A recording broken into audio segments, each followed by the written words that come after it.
गुरुर्ब्रह्मा गुरुर्विष्णु गुरुर्देव महेश्वर गुरुरेव परं ब्रह्म तस्मै श्री गुरवे नमः।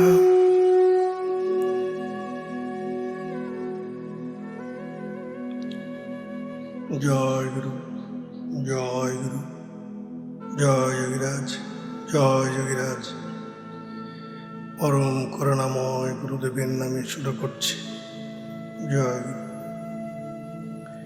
পুরাণ পুরুষ থেকে পাঠ করছি,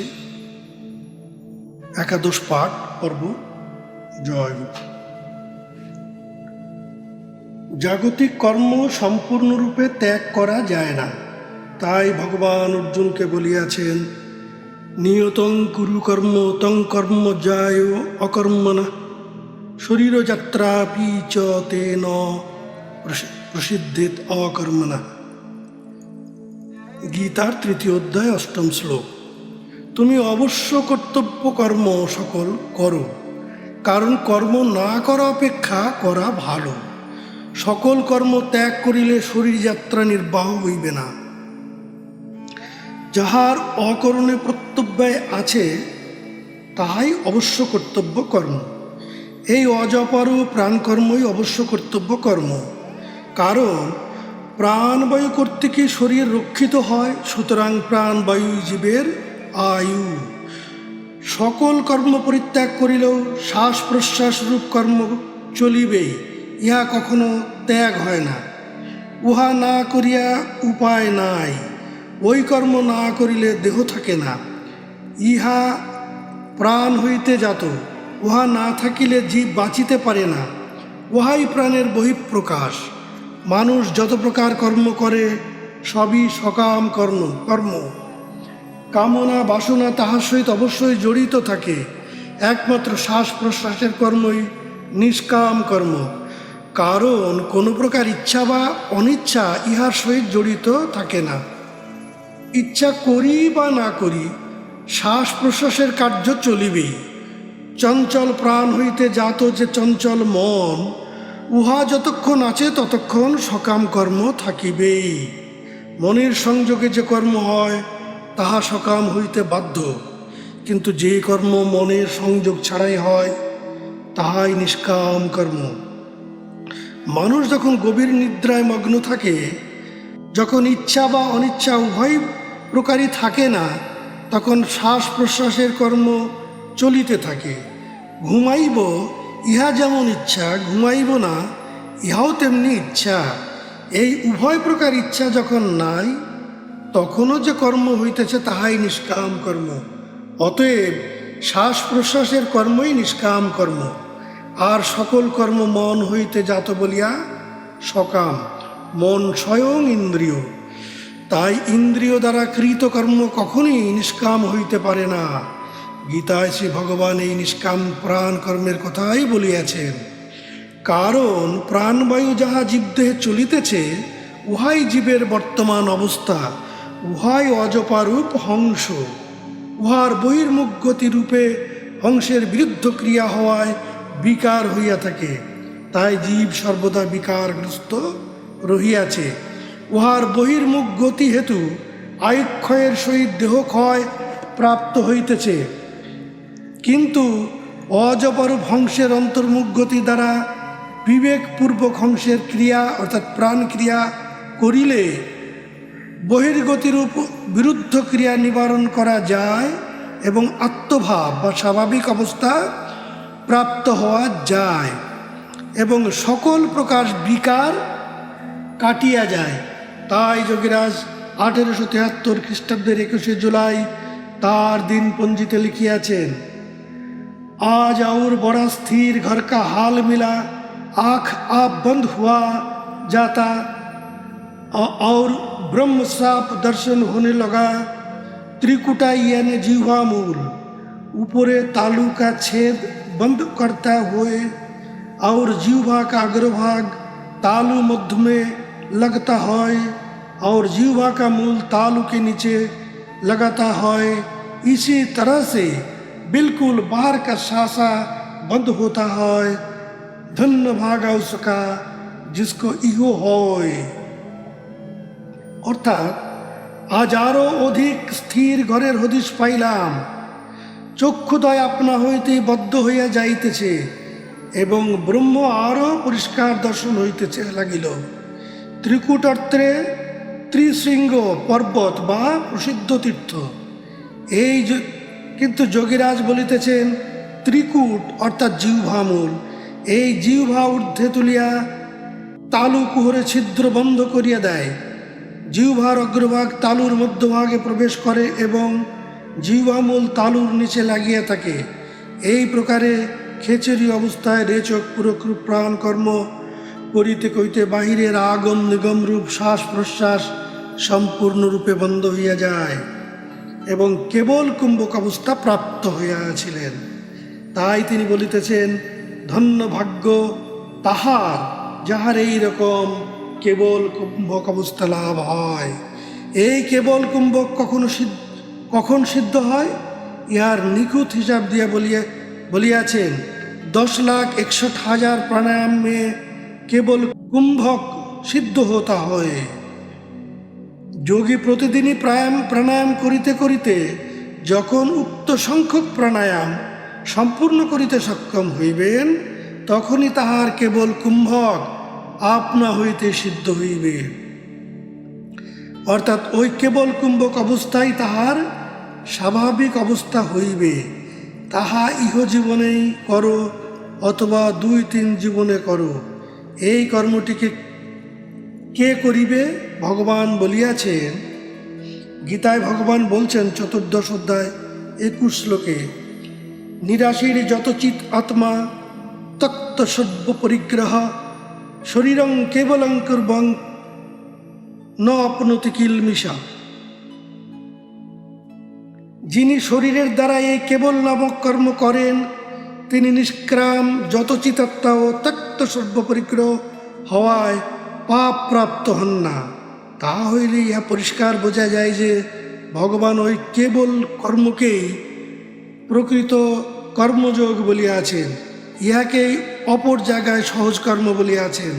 অতএব যাহা কেবল কর্ম তাহাই সহজ কর্ম এবং উহাই কর্মযোগ। শ্রী ভগবান অর্জুনের মাধ্যমে সকল মানবকে এই কর্মযোগ অবলম্বন করিতে উপদেশ দিয়াছেন। কিন্তু এই কর্ম কেমন করিয়া করিতে হয়, ইহার স্বরূপ কি, এই বিষয়ে ভগবান মোটামুটি পরিষ্কার করিয়া বলিয়াছেন। মোটামুটি বলিবার উদ্দেশ্য ইহা গুরুমুখী বিদ্যা, পুস্তক পড়িয়া জানা যায় না। অপনে জুভূতি প্রাণং প্রাণে অপনং তথা পরে প্রাণাপানা গতিরুদ্ধা প্রাণায়াম পরায়ণা অপরে নিহতাহারা প্রাণান প্রাণেষু যুবতী। কেউ কেউ প্রাণবায়ুকে অপান বায়ুতে এবং অপান বায়ুকে প্রাণ বায়ুতে হোম করেন। এইরূপ করিতে করিতে কেবল নামক কুম্ভকের দ্বারায় প্রাণের গতিরুদ্ধ হয় এবং প্রাণায়াম পরায়ণ অবস্থা হইয়া থাকে। অপর কেহ কেহ ওই প্রকারে প্রাণায়াম পরায়ণ হইয়া ইন্দ্রিয় বৃত্তি সংযম করিয়া প্রাণকে প্রাণেতেই হোম করেন, অর্থাৎ ওঙ্কার ক্রিয়া করেন। ইহাই প্রকৃত হোম। এইরূপ করিতে করিতে তিনি স্পর্শান কৃত্যা বহির্বাহ্যংশ্চৈবন্তরে ভ্রুব প্রাণাপান সমৌ কৃত্যা নাসাভ্যন্তরচারিণৌ। গীতা 5ম অধ্যায় 27 শ্লোক। রূপ রসাদি বাহ্য বিষয় সমূহকে বাহিরে রাখিয়া চক্ষুকে ভ্রুদয়ের মধ্যে রাখিয়া সম্ভবী অবস্থায় অভ্যন্তরচারী হন। প্রাণে যে কর্ম অর্থাৎ প্রাণ কর্ম, যা নাসাপথে অজপরপে অবিরাম চলিতেছে, প্রাণকর্মের দ্বারায় দেহাভ্যন্তরস্থ সেই বায়ু সকলকে স্থির করিয়া উহার ঊর্ধ্বগতি শতরহিত করিয়া নাসা মধ্যেই সঞ্চারণ করেন। 1871 খ্রিস্টাব্দে আষাঢ় শুক্ল পক্ষ নবমীতে যোগীরাজ তাহার সাধনার উপলব্ধি কথা লিখিয়াছেন। आँख ऊपर स्थिर हो गया, ब्रह्म देखने लगा, शशा भीतर भीतर चलने लगा, मन स्थिर भया। प्रणाम करिया बिंदी आँख के ऊपर 2 हाथ तफात के थोड़ी पिसके प्रणाम के बखत खाली आँख से देखा सवेरे के वक्त आप प्रणाम करने का इरादा नहीं करता है, आपके आप प्रणाम होत है। भीतर भीतर जीवा गले के भीतर बैठा गया। যখন তাহার চক্ষুদয় উপরে হইয়া গিয়াছে, স্পন্দন রহিত হইয়াছে সম্ভবী অবস্থায়, এই অবস্থায় তিনি ব্রহ্ম দেখিতেছেন। যখন শ্বাসের গতি সুষুম্নায় চলিতেছে, তাই মন নিরোধ হওয়ায় স্থির হইয়া গিয়াছে। সকালবেলায় প্রণাম করিবার সময় খালি চোখে 2 হাত তফাতে বিন্দু দেখিলেন, কিন্তু এখন তাহার মন মনেতে অবস্থান করায় আর প্রণাম করিতে ইচ্ছা নাই। আপনা হইতেই নিজেকে নিজে প্রণাম হইতেছে। কণ্ঠকূপে তালুকুহরে জিহ্বা বসিয়া গিয়াছে। এ অবস্থায় কোনো প্রকার ইচ্ছা বা চিন্তা না থাকায় 2 নাই, এবং 2 না থাকায় কে কাহাকে প্রণাম করিবে? সর্বং ব্রহ্মময়ং জগৎ হইয়া যাওয়ায় নিজেই নিজেকে আপনা হইতে প্রণাম হইতেছে। প্রণাম করিতে হইলে 2 হইল, তা হইলে প্রাণ কর্ম বাত্যকর্মকেই প্রকৃত কর্মযোগ, অর্থাৎ ইড়া ও পিঙ্গলার যে কার্য সর্বদা জীবদেহে চলিতেছে, তার বহির্মুখ গতিকে অন্তর্মুখ করিয়া উহার মিলন ঘটানোই কর্মযোগ। এইরূপে সর্বচিন্তা পরিত্যাগ ও নিশ্চিন্ত যোগ উচ্চতে জ্ঞান সংকলনী তন্ত্রে এই মন্ত্রটি আছে। অর্থাৎ সর্বচিন্তা পরিত্যাগকেই যোগ বলে। অপর জায়গায় ঋষি বলিয়াছেন যোগশ্চিত্তবৃত্তি নিরোধ। পতঞ্জল যোগসূত্র সমাধিপাদ 2য় শ্লোক। চিত্তের সকল প্রকার বৃত্তির নিরোধ অবস্থায় যোগ। প্রাণ কর্ম করিতে করিতে বায়ু স্থির হইলে চঞ্চল প্রাণ স্থির হয়। প্রাণ স্থির হইলেই বর্তমান চঞ্চল মন স্থির হইয়া মনেতে মন অবস্থান করে। সেই অবস্থায় বর্তমান চঞ্চল মন না থাকায় কোনো প্রকার চিন্তা থাকে না। সেই চিন্তাশূন্য অবস্থাকেই যোগ বলে। তাই ভগবান অর্জুনকে যোগী হইতে উপদেশ দিয়া বলিয়াছেন, তপস্বিভ্য অধিক যোগী জ্ঞানীভ্য অপি মতোধিক কর্মীভ্যশ্চ অধিক যোগী তস্মাৎ যোগী ভবার্জুন। গীতা 6ষ্ঠ অধ্যায় 46 শ্লোক। অর্থাৎ আমার মতে যোগী তপস্বীগণ অপেক্ষা শ্রেষ্ঠ, জ্ঞানীগণ অপেক্ষা শ্রেষ্ঠ, কর্মীগণ অপেক্ষাও শ্রেষ্ঠ। অতএব হে অর্জুন, তুমি যোগী হও, কারণ একমাত্র যোগী ইরা পিঙ্গলার মিলন ঘটাইয়া স্থির সাম্য অবস্থা বা কর্মের অতীত অবস্থা লাভ করিয়া পরমাত্ম তত্ত্বরূপ বিজ্ঞান পদে সতত যুক্ত বা স্থিতি লাভ করিতে সক্ষম হন। এই আত্মকর্মের দ্বারাই আত্মার সহিত পরমাত্মার মিলন ঘটাইবার জন্য, অর্থাৎ স্থিতি লাভের জন্য অভ্যাস ক্রিয়াই অভ্যাস যোগ।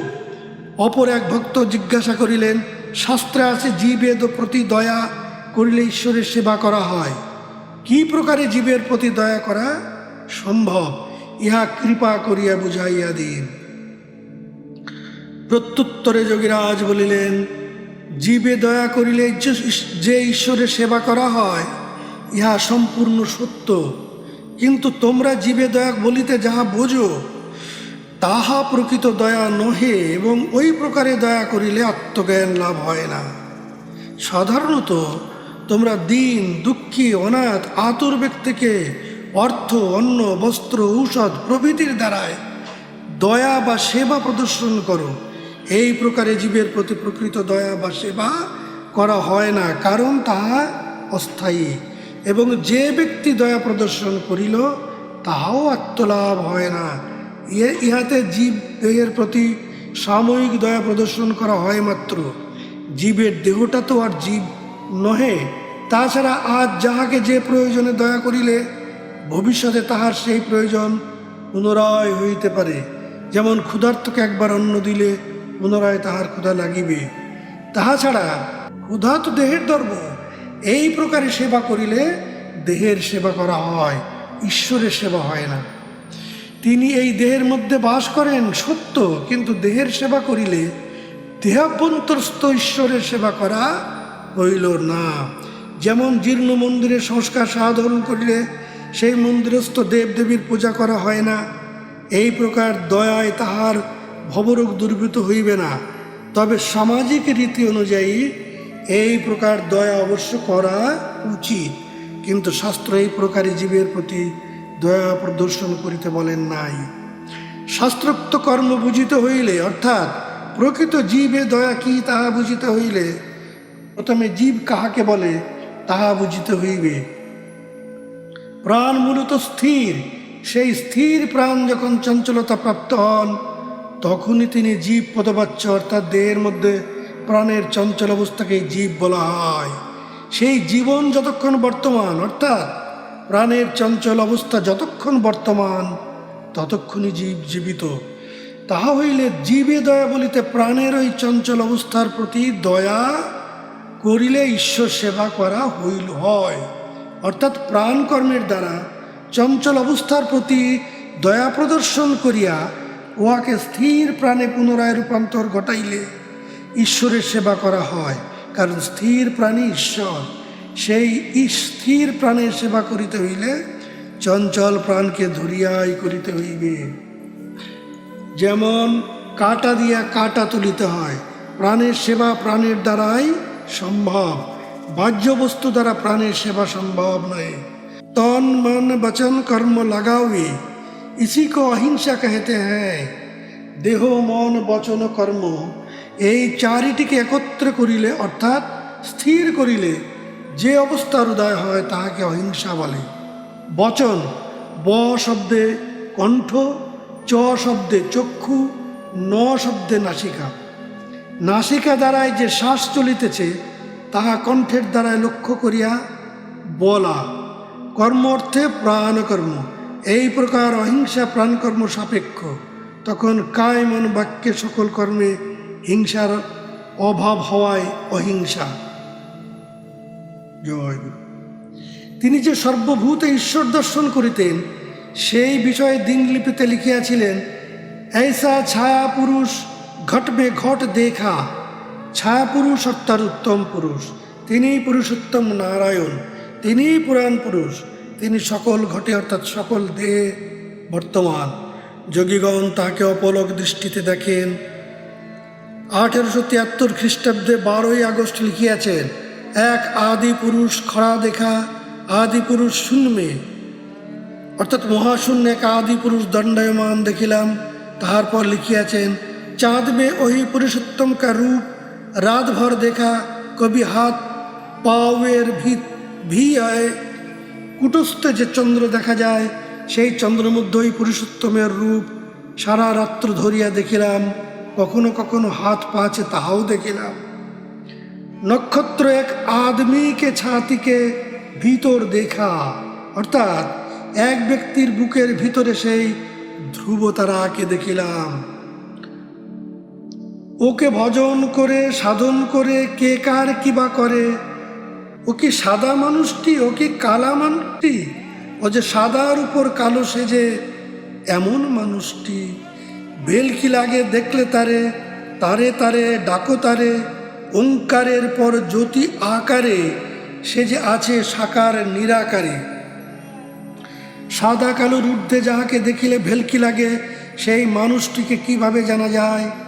যোগীরাজ বলিয়াছেন, স্থির বুদ্ধি সে মালুম হতা হয়, জ্যোতি স্বরূপ বড়া নেশা বড়া আনন্দ।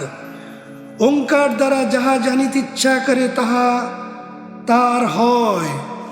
গুরু ভক্তি ছিল অসাধারণ। তিনি কখনো গুরুর নিকট গিয়া তাহাকে দর্শন করিয়াছেন এমন প্রমাণ পাওয়া যায় না। অর্থাৎ তাহার দীক্ষার সময় ব্যতীত স্থূল শরীরে তাহার গুরুর দর্শন লাভ করিয়াছেন এমন প্রমাণ পাওয়া যায় না। তাহার লেখা 14 বছরের দিনলিপিতে স্থূল শরীরে তাহার প্রিয় গুরু বাবাজি মহারাজের সহিত মিলিত হইয়াছেন এমন কোনো উল্লেখ নাই। যিনি দৈনন্দিন ডায়েরিতে প্রতিদিন প্রায় সকল ঘটনাই লিখিয়া রাখিতেন, তিনি যদি স্থূল শরীরে বাবাজির সহিত নিজের বাড়িতে অথবা অন্য কোথাও মিলিত হইতেন তাহা হইলে অবশ্যই তিনি উহা লিখিয়া রাখিতেন। ইহাই সম্ভব। বরং তিনি সাধনার মাধ্যমে তার প্রিয় গুরু বাবাজি মহারাজের সহিত মিলিত হইতেন এমন বহু ঘটনা দিনলিপিতে লিপিবদ্ধ করিয়াছেন। অতএব যদি বাবাজি স্থূল শরীরে তাহাকে দর্শন দিয়া থাকিবেন, তাহা হইলে একবারও তিনি নিশ্চয়ই লিপিবদ্ধ করিতেন। কিন্তু কোথাও তেমন প্রমাণ পাওয়া যায় না। 1873 খ্রিস্টাব্দের 17 মে 3 নম্বর ডায়েরিতে একটি মনুষ্য মুখাকৃতি অঙ্কন করিয়া তাহার নিচে লিখিয়াছেন, বাবাজিকে রূপ এহি জম ও ধর্ম। ইহা বাবাজির রূপ, ইনি জম, ইনি ধর্ম। ইহার কয়েক মাস পূর্বে ওই 3 নম্বর ডায়েরিতে 1872 খ্রিস্টাব্দে 13 ডিসেম্বর দানাপুরে থাকাকালে লিখিয়াছিলেন, जब प्राणवायु सिर के ऊपर चढ़ा तब बाबा जी से मिला, जब बाबा जी से मिला तब क्या नहीं कर सकता है।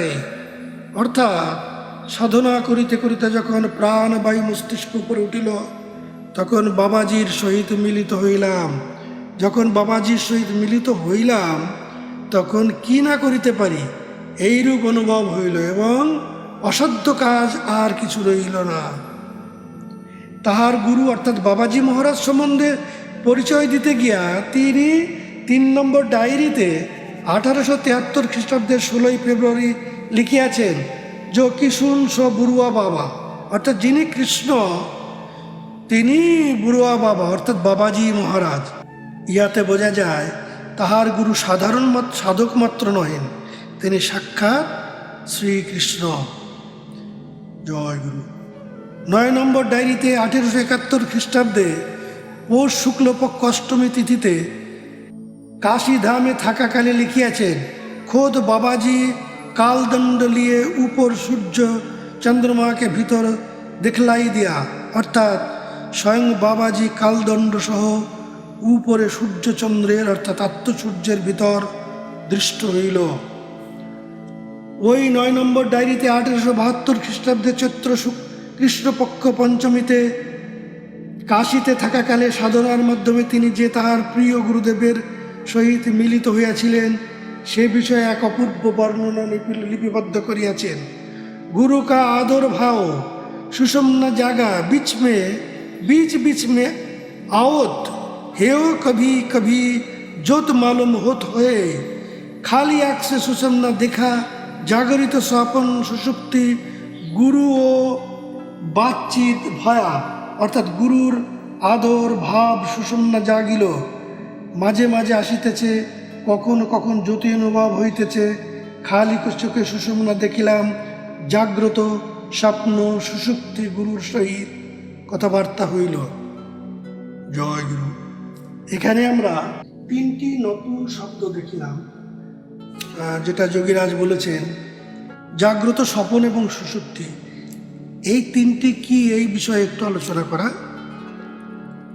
প্রয়োজন বোধ করছে, এবং সেটা আপনাদের অনুমতি নিয়ে এবং গুরুর কৃপা নিয়ে আলোচনা করার চেষ্টা করছে।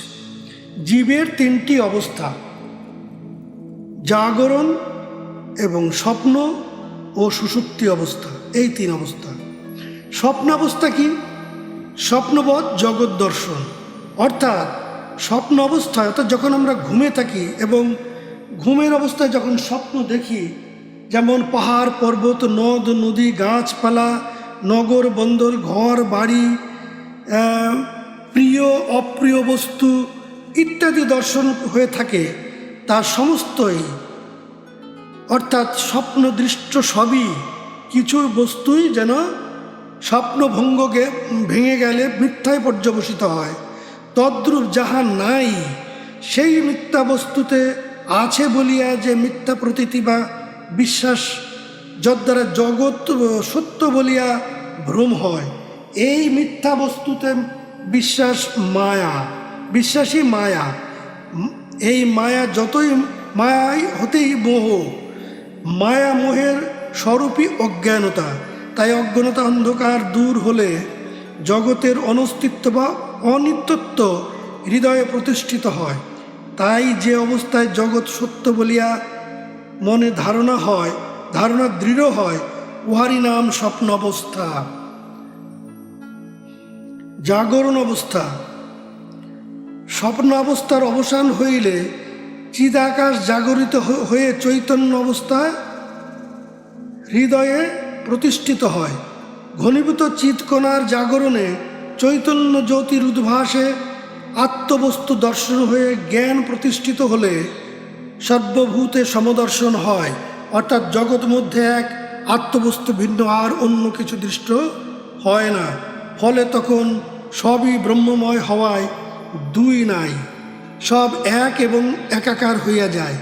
এই অবস্থাকেই বলা হয় জাগরণ অবস্থা। সার কথা, মিথ্যা জ্ঞানে জগৎ দৃষ্ট হয়, উহা ভ্রান্তি জনিত, কিন্তু সত্য জ্ঞানে ব্রহ্মদৃষ্ট হয়, উহা প্রজ্ঞাজনিত। সত্য মিথ্যার মধ্যবর্তী যে বাধাস্বরূপ প্রাচীর, উহার নাম মায়া। মায়াই অজ্ঞান অন্ধকার। এবার দেখব সুষুপ্তি কি। গভীর নিদ্রা অবস্থায় সুষুপ্তি অবস্থা। এই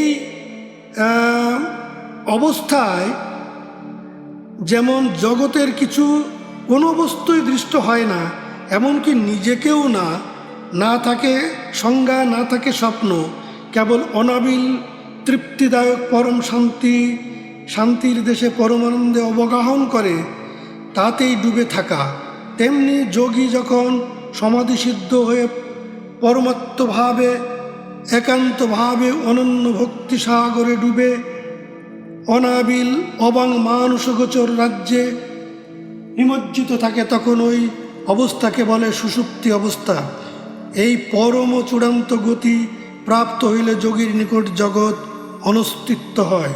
ফলে জগতে সুখ দুঃখ আনন্দ হতাশা বিষাদ বিমর্ষ শান্তি অশান্তি জ্ঞান অজ্ঞান আপন পর লাভ অলাভ এর কোনোভাবেই তার আর থাকে না। আছে বা নাই এই কথা বলিবারও কেহ থাকে না। ফলে অবাং মানসগোচর অবস্থা। পরম গতি ন কাষ্টা না পরাগতি, অর্থাৎ যার পর আর কিছু নাই, তাই পরম গতি, তাই সুষুপ্তি। যোগীরাজের শ্যালক পুত্র প্রফেসর তারকনাথ সান্যাল তাহারই নিকট ক্রিয়াযোগে দীক্ষিত হইয়া সাধনায় উন্নত অবস্থা লাভ করিয়াছিলেন।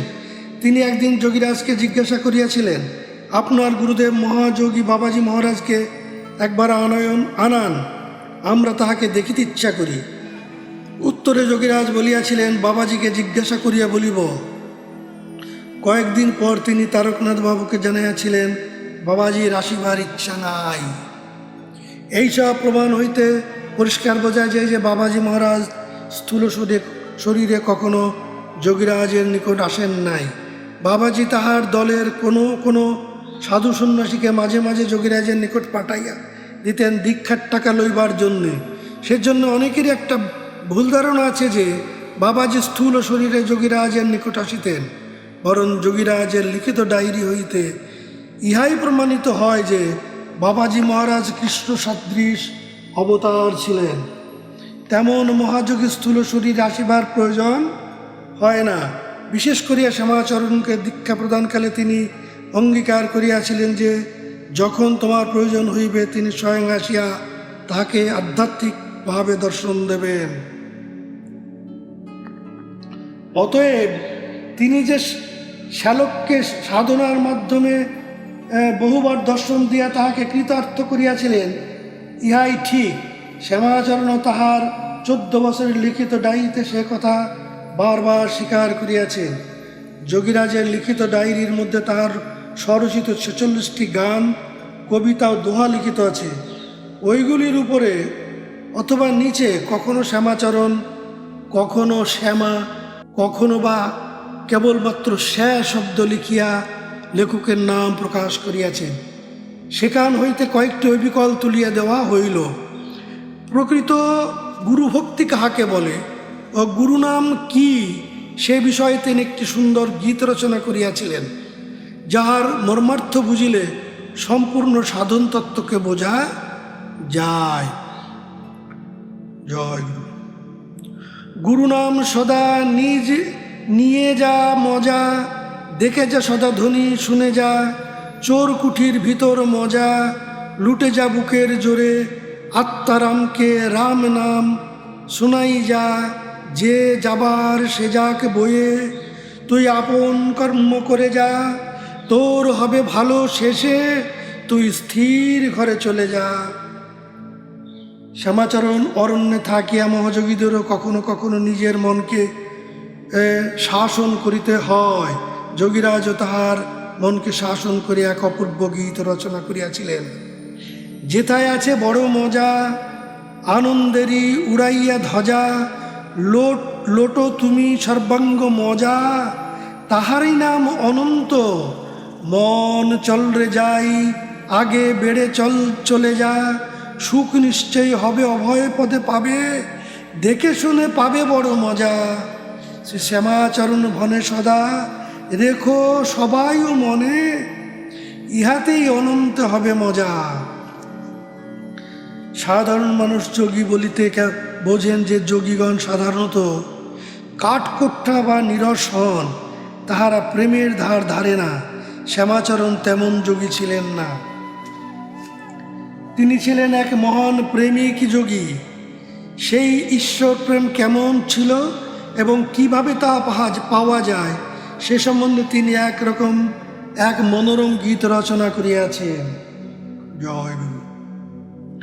প্রেমের ঘর কোথায় বল দেখিনি, প্রেম কি অমনি মেলে, মেহনত কর কিছুদিন, যাহা হাতে হাতে চাঁদ পাবে, মিলন হবে যেদিন, দিন ভাবে থেকো সদা, আনন্দের রাত দিন, আনন্দের নাইকো সীমা, তাকাও যেমন মিন, কালা চাঁদের প্রেমে পড়ে হবে না কঠিন, কেন বেড়াও এদিক ওদিক ওরে বুদ্ধিহীন। কাশী কি, কাশীর স্থিতি কোথায় এবং বিশ্বনাথ কি, এ বিষয়ে তিনি যে দুইখানি গীত রচনা করিয়াছিলেন তাহা যে কতখানি সুন্দর ও আধ্যাত্মিক অর্থবোধক তাহা পাঠ করিলেই বোঝা যায়। জয় গুরু। সাধের প্রেমেশ্বরী দীপ্যমান হরি, আসেন যখন খুশি যখন দেখান চমৎকারী, হরি বিনা নাইক গতি ব্রজেশ্বরী, জগৎময় দেখি আমি ব্যাপক হরি, হরি জানেন কত রঙ্গ ভবের কাণ্ডারি, হরির উপর হর আছেন ত্রিপুরারি, ধন্য ত্রিপুরারি কাশীর স্থিতি ত্রিশূল পরি, যেখানে সব নাহি কিছু দিবা সর্বরি। তিনি আর এক জায়গায় লিখলেন, মেরো মন আনন্দ কানন কাশী, যাহা বিরাজে সদা আনন্দ শশী, অধ ঊর্ধ্ব বীচ স্থির ঘর হয়, জহা খরে বিশ্বনাথ অবিনাশী। জয় গুরু, জয় গুরু, জয় যোগীরাজ, জয় যোগীরাজ।